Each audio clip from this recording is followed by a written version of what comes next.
உமது கிரியைகளை உயிர்ப்பியும் என்று எழுதியிருக்கிறது.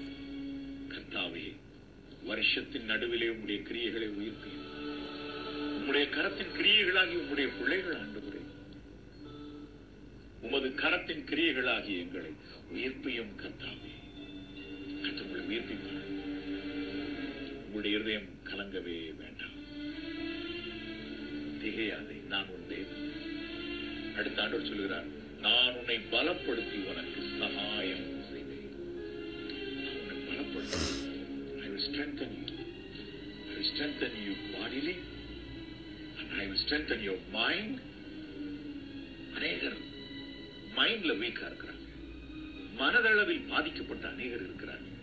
சில பிரச்சனைகள்ல பாதிக்கப்படும் பொழுது மனதளவிலே பாதிக்கப்பட்டவர்கள் அநேகர் இருக்கிறாங்க. கர்த்தர் சொல்லுகிறார், நான் உன்னை பலப்படுத்துவேன். மனதில் செப்ப கூட்டி கொடுப்பார், சரீரத்தில் பலனை கூட்டி கொடுப்பார்.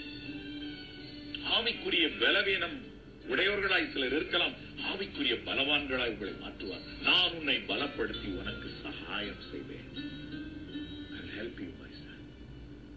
இந்த ஆண்டவர் நம்மை பார்த்து சொல்லுகிறார், I will help you.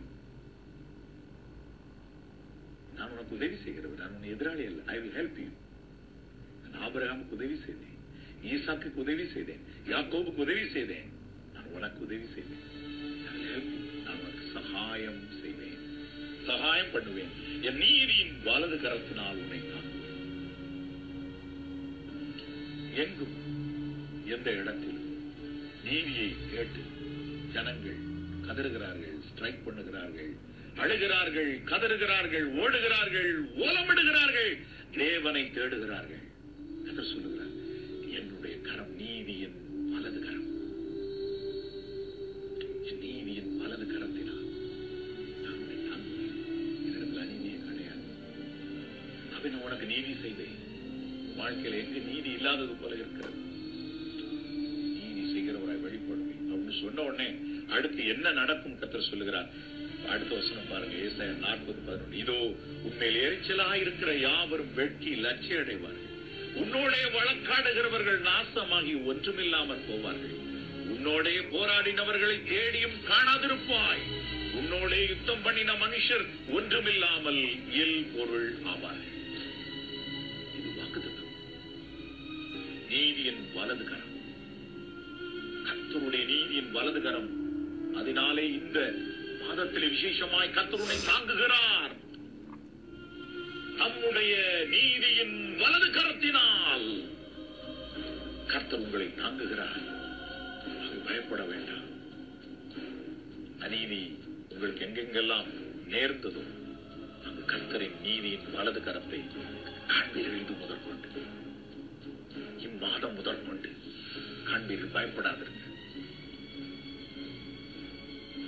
உங்களோட போராடினவர்களை தேடியும் நீங்கள் காண மாட்டீர்கள். ஒரு நாள் பாருங்கள், சீக்கிரத்தை வருகிறது. கர்த்தர் உங்களை அருமையாய் நடத்துவார். நான் ஜெபம் செய்வோமா? என் பரிசுத்த பரலோக பிதாவே, இந்த அருமையான ஜெப வேளைக்காக உமக்கு நன்றி சொல்லுகிறேன் கர்த்தாவே. இதோ இப்பொழுதும் கூட இந்த நிகழ்ச்சியை பார்த்துக் கொண்டிருக்கிறதான சகோதரனை, சகோதரியை, அன்பு தகப்பனாரை, அன்பு தாயாரை, சிறு பிள்ளைகளை கண்ணோக்கி பாரும் கர்த்தாவே. உமது கரத்தின் கிரியைகளை நெகிழ விடாதிருப்பீராக என்று எழுதியிருக்கிறதே.